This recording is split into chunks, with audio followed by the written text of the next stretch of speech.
ग्रुपला परत एकदा ही पत्रिका इथले लोकेशन पाठवा, ज्यांना येण्याला अडचण येणार नाही. जय श्रीराम. बाहेर जे उभे त्यांनी सुद्धा आत येऊन बसायचंय. बाहेर उभा असलेल्या व्यक्तींनी आतमध्ये येऊन बसायचंय. लवकरच आपला कार्यक्रम सुरू होतोय, त्या माहिती देण्यासाठी मी या ठिकाणी उभा आहे. देवस्थान समिती म्हणून एक आपली समिती आहे. कृपया सगळ्यांनी लक्ष द्या. अतिशय महत्वाचा विषय.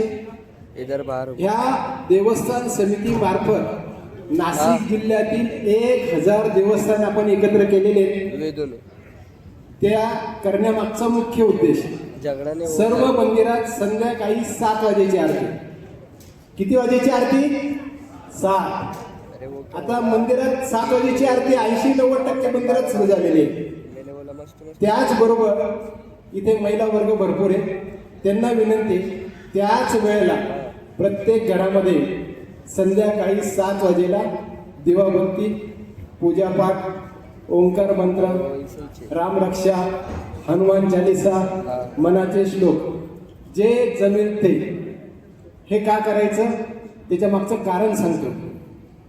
आत्तापासून जर मुलांना आपला धर्म शिकवला 3ऱ्या 4थ्या 5व्या वर्षी, तर पुढच्या 10 वर्षात आपल्या मुलांना धर्म शिकवण्याची गरज पडणार नाही.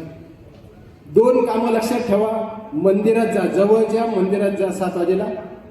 नाही जमलं तर कमीत कमी आपल्या घरी त्याच वेळेला करा.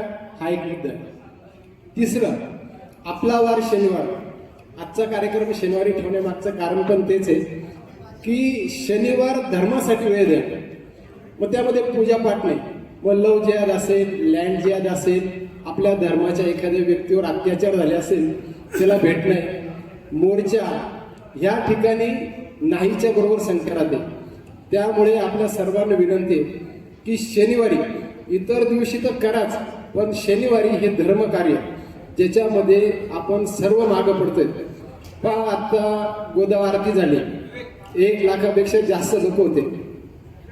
मात्र जर असं सांगितलं की उद्या गोदा खूप खराब झालेले, खूप प्रदूषण झालेले, साफसफाईला या, किती लोक येतील? एक अंदाज सांगा, किती लोक येतील?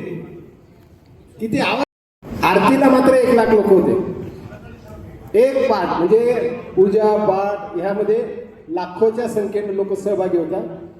जे धर्म कार्य मी मग सांगितलं याच्यासाठी मात्र नाहीच्या बरोबर राहतात. आपल्याला विनंती, ज्याप्रमाणे आपण पूजा पाठ करतो त्याचप्रमाणे धर्म कार्यासाठी सुद्धा वेळ द्या, ही आपल्याला विनंती.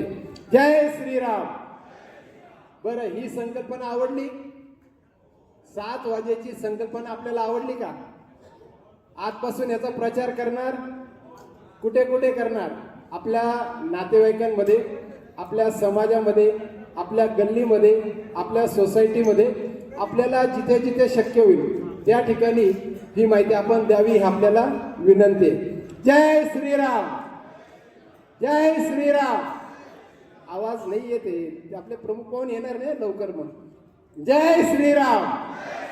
धन्यवाद. बरोबर, आता येतील.